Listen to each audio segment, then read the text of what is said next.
Good morning, friends. It's good to be here this morning. This is Journey Home Meditation, coming live from the Beside Meditation Hall. And we're going to do a little bit of breathing together today, some mindfulness work, some contemplation on some ideas, and I've got a poem to share today. And I'm pretty happy to be here.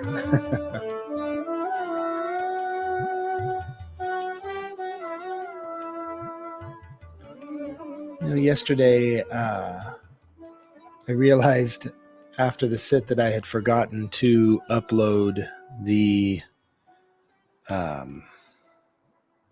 stream key, so I apologize for not coming live. Let's go ahead and remove these. There's no need. Before we begin, let's take just a few moments to have some grounding and awareness breaths. These breaths are good to take at any moment in your day. You can even do one breath. Just one aware breath can shift all of your energy and perspective moving forward. It can help ground us into place, but I like to take three. I don't know what's always so important that we have to rush through when savoring a moment and collecting just the right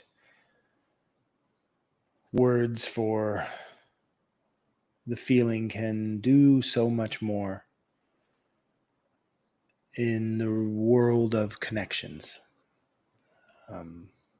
So taking these moments is an act for humanity. It's an act to reclaim our sensibilities and to remember that we're standing in this space right here and right now, and that's it. This is what we got today. This is what we've got today. So 3 breaths.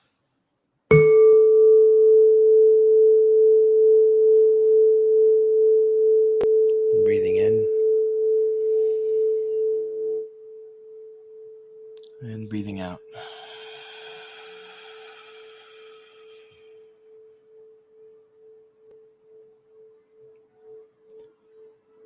Breathing into the bottom of the belly.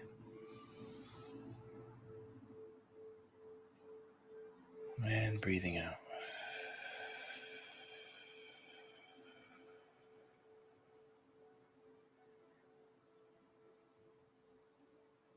And I am breathing in.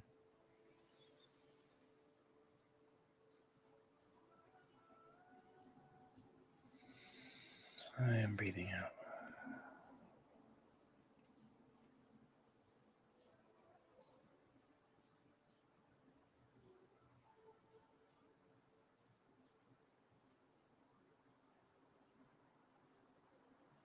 Wow.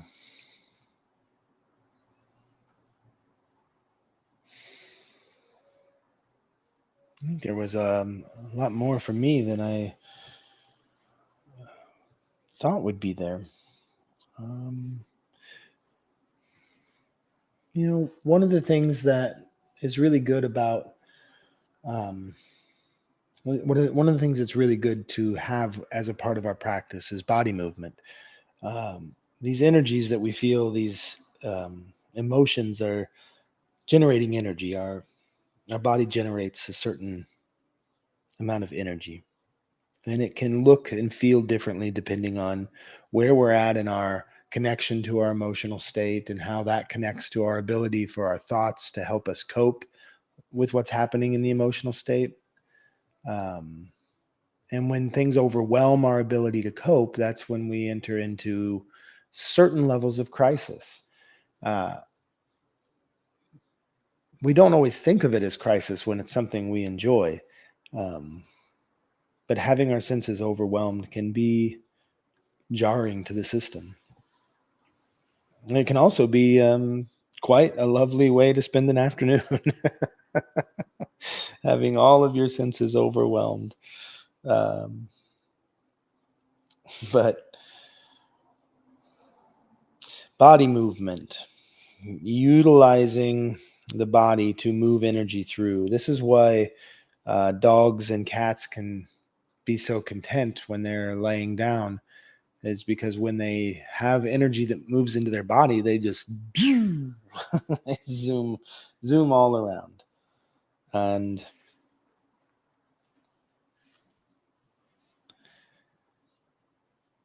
I think that is an innate knowledge that when I feel this much energy, I've got to move, I've got to release. And so just in those 3 breaths, I realized I have this pile of stuff that wants to come with me today. So a little bit of body movement can help. So let's work on that. One of the things that I often do, especially when I'm already seated on my pillow and I'm finding my meditation posture with my body, but I have things that need to move, is I move to different types of pranayama. This is a breath work. Prana is energy or breath, and yama is the restriction. So pranayama means to restrict or to change or to control the breath. And there's different breathing techniques for different desired effects.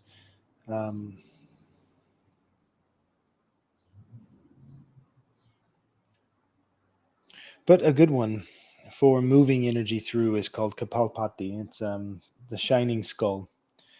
And what we're going to do with this breathing technique, and we're just going to do it for 2 minutes. We used to have a tradition here of 2-minute Tuesdays. We'll bring that back today.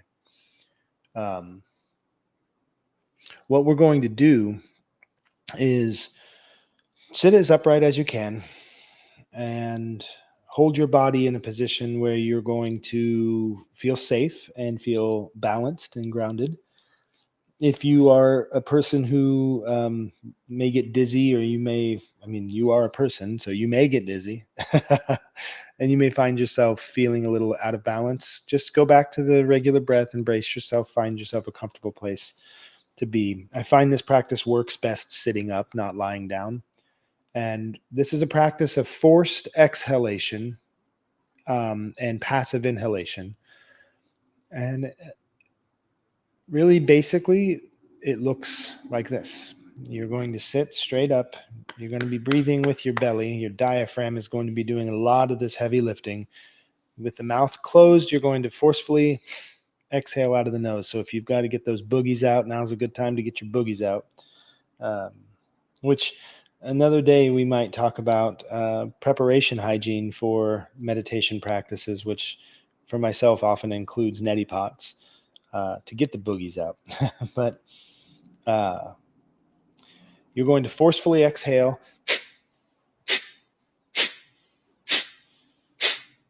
and allow yourself to passively inhale. This practice is doing wonders for the digestive system.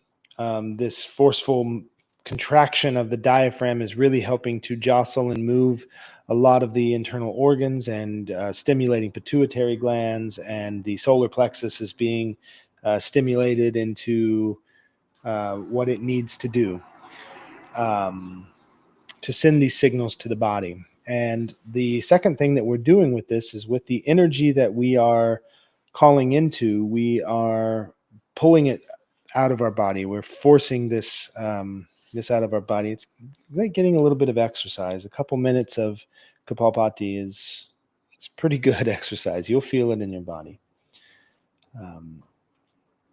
So finding your comfortable seated meditation posture. You may want to have your feet flat to the floor for this, and you may want to be able to brace yourself if you start to feel at all dizzy from the practice. But we're going to do 3 preparation breaths just to warm up the diaphragm. So breathing in to the bottom of the belly, a deep, full breath and hold the breath at the top of the breath. So it looks like this.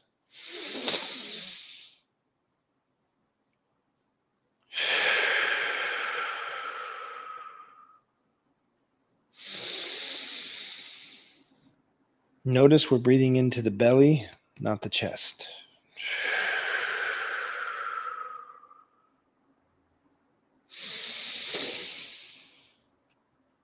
And release. You can place one hand on the diaphragm if you'd like, and keep one hand on your lap for balance. And we'll breathe in and begin forceful exhalations from the nose, and we'll just go for a couple of minutes.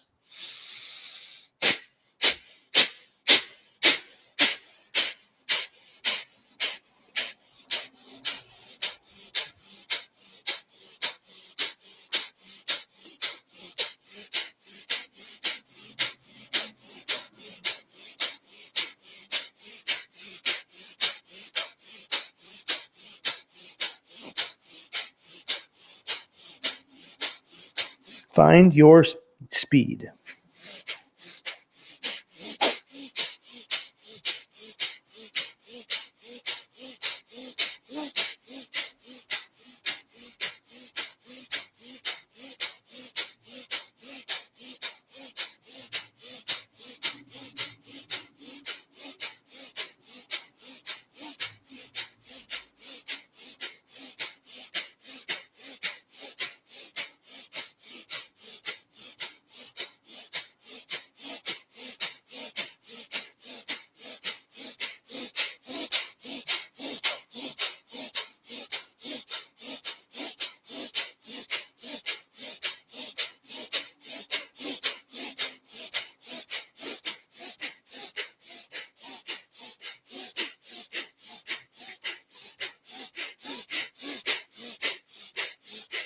Making sure to relax the body.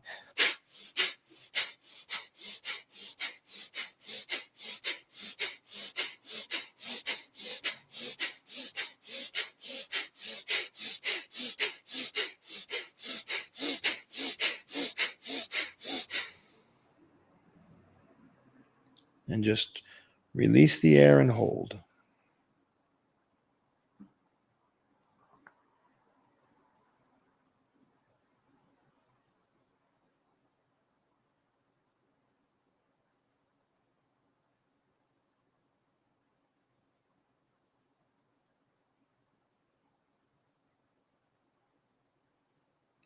And when you're ready, breathe in.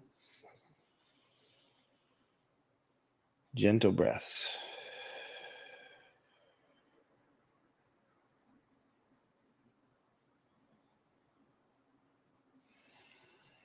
Feel any energy shift that you have in your body. Take a mental note on where the shift is, where you were before. You may not even have been aware of where you were until you have left that space.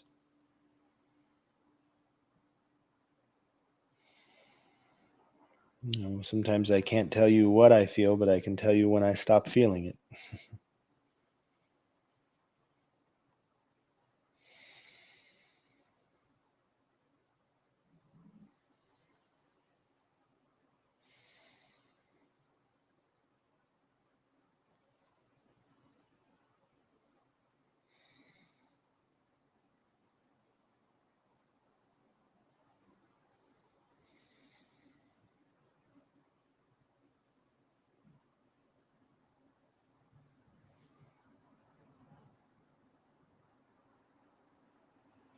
Okay. So that's a basic breathing technique to either lift your energy if you are feeling low energy, or to help disperse the energy that you might be feeling. When we did our original 3 breaths, I found that I had this uh, ball of energy that was I've been holding in my chest, and um, I just wanted to move it around. It's not about getting rid of it. It's about letting our bodies evenly carry who we are. Um, and that evenness and carrying, that distribution of weight of it of its own kind. Uh, that's an important tool that we can call upon when we are feeling out of balance or we are feeling off of our center, is to remember that we don't have to carry it all in one place. And that is particularly true with the way that we think about things. We don't have to carry the burden of our own point of view in one way. We can open ourselves to see, feel, and experience things across a spectrum of understandings. I was thinking about this. I do grief support in groups, and when I facilitate a group, I am also participating in the group. So I have this somewhat unique opportunity that not very many people have, to sit in rooms with so many people who have so many stories of their grief. And I have the opportunity to let this grief of mine and this grief of theirs braid themselves together in this moment. And that weaving creates this new kind of container. And so I feel the ability to be interwoven with so many people. And I've recently done grief support for an entire community of people that are experiencing and have been experiencing a shared tragedy, a shared loss. Um, and in doing this, it brings up a lot of old or existing. I don't want to say old as if it's in the past, because it's not the past, it's our history. History is what we carry with us. The past is something that happened a long time ago. But from the past, we carry history. And there's histories that we carry that sort of pool inside of us in grief. And just recognizing right now, I know that for myself, grief, I tend to feel and carry grief in my chest. I know a lot of other people have spoken to that as well. So maybe perhaps that is what I was carrying with me into this sit this morning in those 3 breaths. But when we can touch into this collective pool that we are carrying inside of us, a lot of times it all wants to start moving. Things that we've been carrying for a long time that never had an opportunity to be voiced or to be seen or to be understood start to move. And sometimes those voices and those stories are much different than we thought.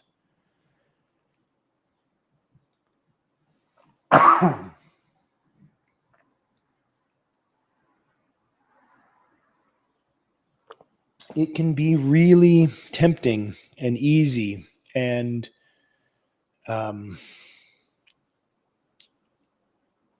beneficial even to us in some ways to name an old grief a certain thing and create our story around that thing so that we can compartmentalize it and we can rationalize and justify what it is that we are carrying, where this pain is from, who caused this pain, why did this happen? And we develop stories and we carry those stories, and sometimes those stories protect us from touching into that grief at that moment, because our body understands that that's a very heavy burden. For whatever reason, that particular grief is really heavy, and we might not be in the strongest place right now, so it might not be the best time to lift it. It's like being able to recognize that I can only do so much with my back before my back says I don't have enough for that. And if I try to keep doing more, I'm going to be incapacitated by that pain. And the same thing happens on an emotional level. So we learn how to craftily and creatively package that grief in certain mythologies so that we can hold on to the story, but not touch into the grief. So we create monsters, demons, or angels of people and situations.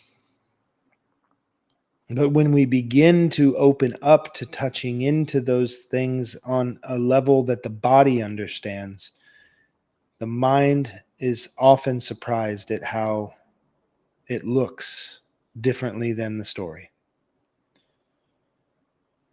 And we have to be willing to question our own mythologies. And if we don't, then we are unable to release and to shift into new understandings. And that stagnation, that arrested development, that is us standing in the way of us.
I think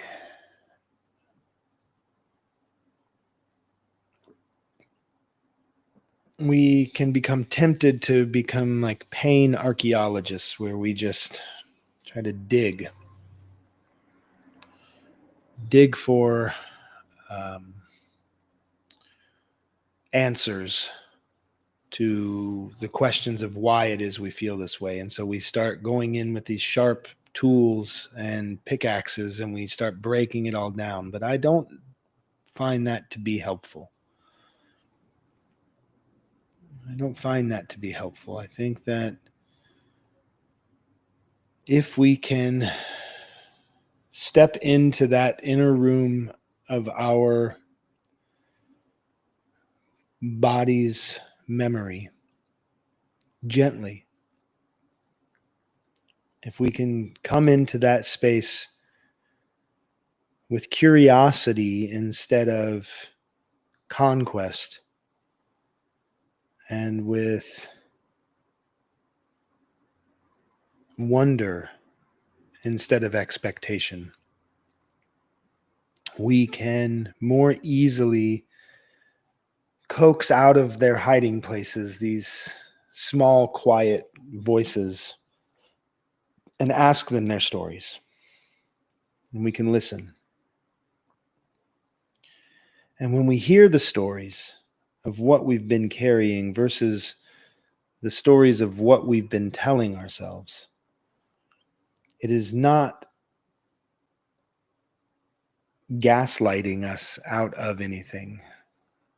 We are not tricking ourselves into believing we were wrong just for the purpose of punishing ourselves further. We are actively participating in a restorative process with our own sense of safety and care. And restorative processes, they don't work by demanding retribution.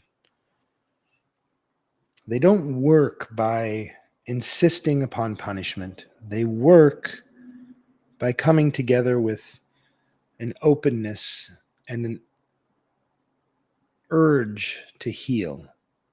If the goal is to punish, then you will punish. If the goal is to heal, then you have to put away punishment. It's not going to work. I've never seen it work. I've seen them be side by side. I've seen people punish and at the same time learn to heal. I've seen people who are being punished find their healing. But correlation and causation, it's not the same thing.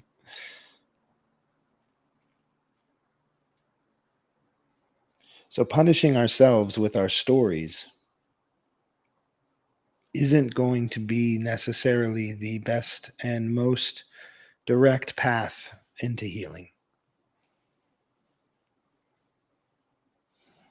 The poem this morning came from the book that I took from the other day by Drew Jackson called Touch the Earth, Poems on the Way.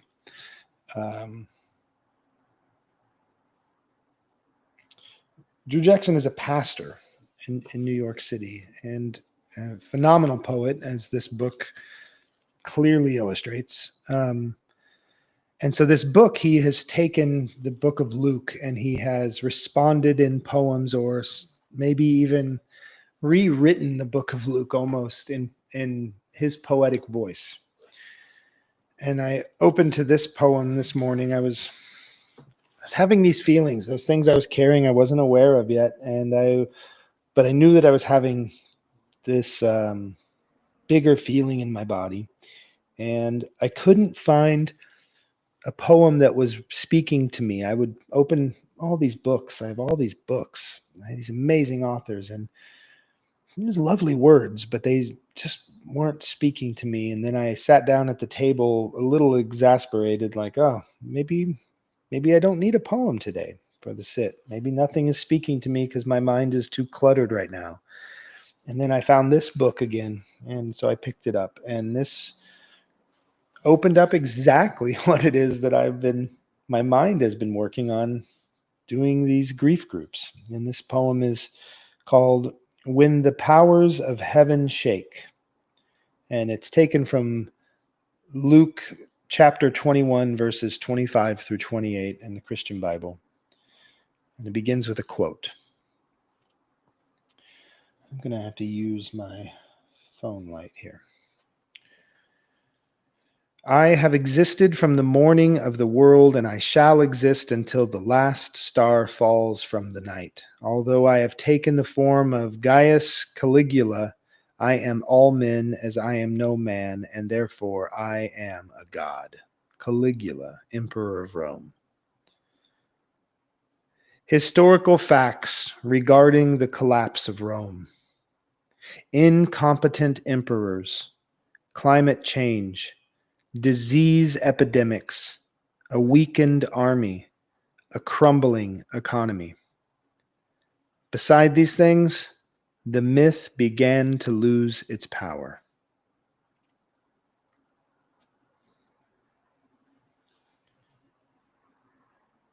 So this is one of the least poetic of poems in the book, maybe. It's a simple list of things that were happening in the collapse of Rome. And then when he said, beside these things, the myth began to lose its power. And when I read that, I recognized in myself how powerful the myth of failure is.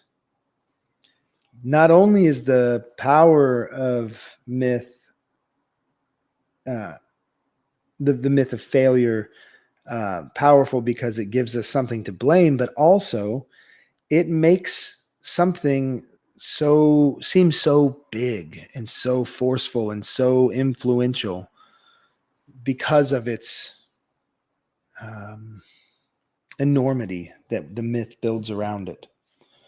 And when he's talking about, obviously, this is a clear, like a side by side analogy of what's happening right now, right? This is the collapse of Rome, and he's saying that, once I heard a line, and I can't recall who it was that said it. It's a famous quote, and it's history doesn't repeat itself, but it rhymes. And I clearly, to me, Drew Jackson, the poet and the pastor here, is drawing these lines of comparison, these mirrors. He's saying, look at this. This is what happened in the collapse of Rome. But he ends it by saying, other than that, the myth loses its power. So if you can forget those things about how big and forceful and damaging and terrifying it all is, let it lose some of its power and reclaim and re-find your space in that existence. And that's what I took from it this morning, is to be curious about the power of the myths that I have about the failures of my past. Because I can carry those as if they are a way of being, like my way of being, or, well, that's just who I am, and we can create from them stories that when we actually sit down and start to feel into them, we can find a very different villain hiding there. Don't forget that a lot of your biggest stories of your negative self-talk began as a child.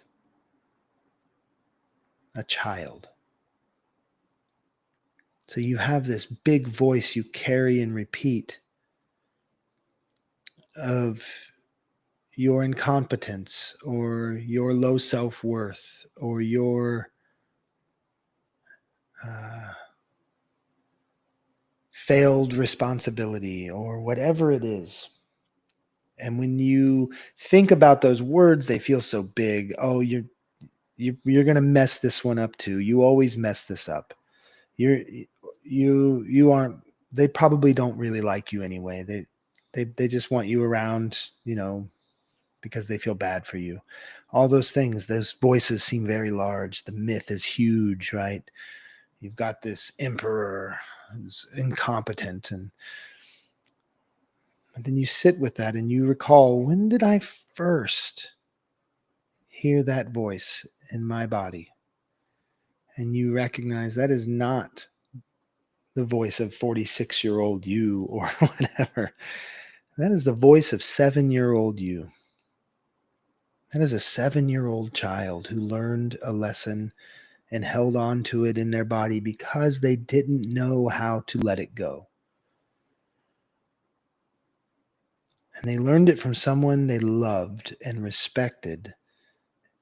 And they didn't know that they didn't have to learn that lesson from that person.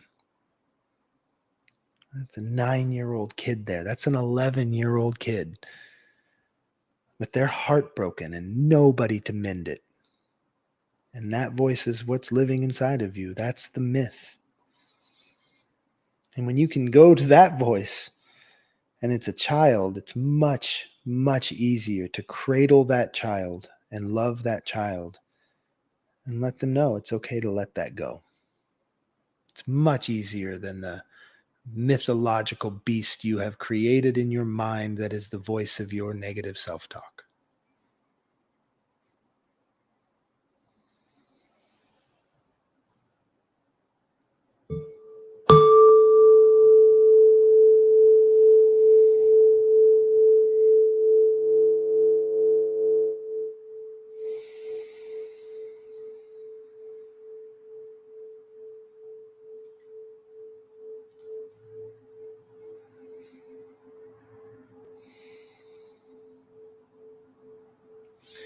Hello to the Sangha.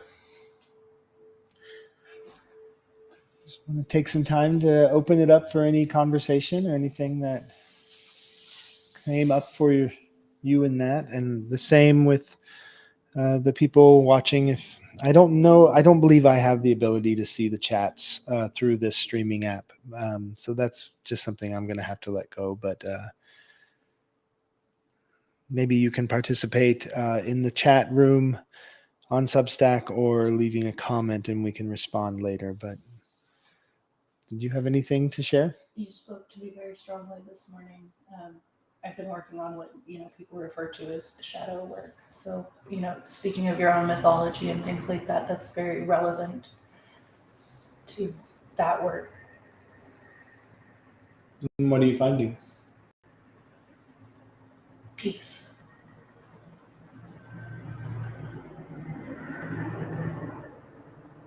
Like that's the outcome, or that's what you're finding That's when the you outcome. go in? When I go in, I don't always know I'm going in.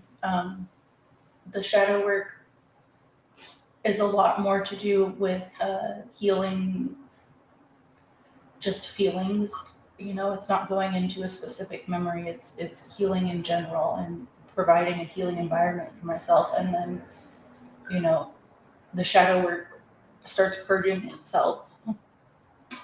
And I grieve, and then I find peace. And I find it very beautiful. Yeah.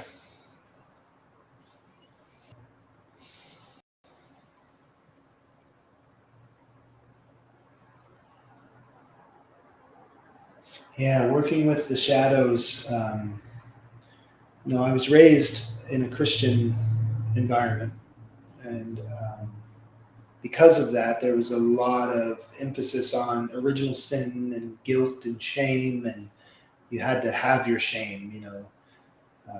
Adam and Eve had to wear clothing to hide their shame. And so there's this built-in kind of teachings that took place in the culture of Christianity that I was raised in, that not only is guilt and shame necessary in God's eyes, it's necessary in our human interactions with each other. So be ashamed of these things. And so this is where the shadow really gets strengthened, right?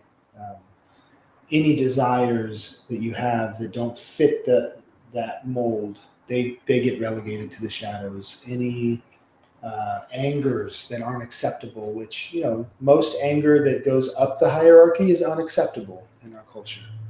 Um, you know, a mom or dad can bark at their child, but as soon as the child barks back, how dare you speak to me that way? Anger doesn't go up the hierarchy; it has to go down. So the kid has to kick the dog. Whatever it is. Like there's an old cartoon I remember of that. The boss yelling at the man yelling at the wife yelling at the child yelling at the dog. These are all products of the shadow being suppressed. And so shadow work, when we begin to do the work, it is that gentle, stepping, loving kindness work.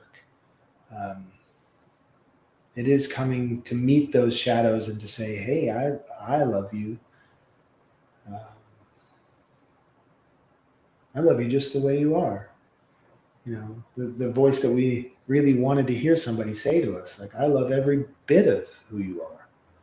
And you don't have to hide that from me. You don't have to hide that or be ashamed of that. And we do that with ourselves in that shadow work. And that's kind of what we were talking about today, is stepping into that room inside, that space inside of grief and shadows.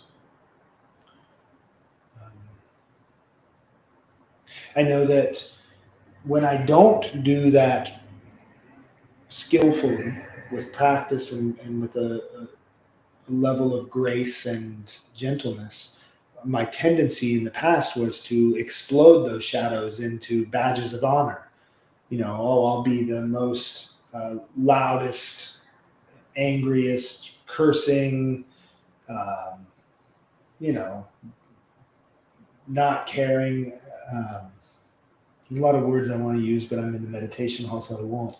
Because I'm mindful of this space and what we bring in here. But there's was a tendency to be promiscuous and do all the drugs and drink all the alcohol and say all the words and do all the things as a way to rub that shadow in the face of the world, that I was so angry at for having made me suppress those shadows. But the world didn't make me do that. I learned that, I'm the only one that can suppress my shadows. You can oppress, you can repress people, but like, I'm the one that has to do that work. I'm the one that has to push it down or let it out. And so when I came into this practice, the breath helped to be able to just feel. No judgment, no labeling, just feel what it is you're feeling and then let it move. And that's the beginning. So we are doing quite a long sit this morning. Um, do you have any other responses or questions? Well, I appreciate you coming today. Refuge in the Buddha, refuge in the Dharma, refuge in the Sangha. And thanks to Drew Jackson, and thanks to Padre Kotuma, who was the inspiration for purchasing this amazing tome. It's funny, a book of poems is a tome, and Otuma is tomb. There's so many things that my brain just wants to jump around on today like a trampoline. And I'm grateful to be able to be here today. With that, adios.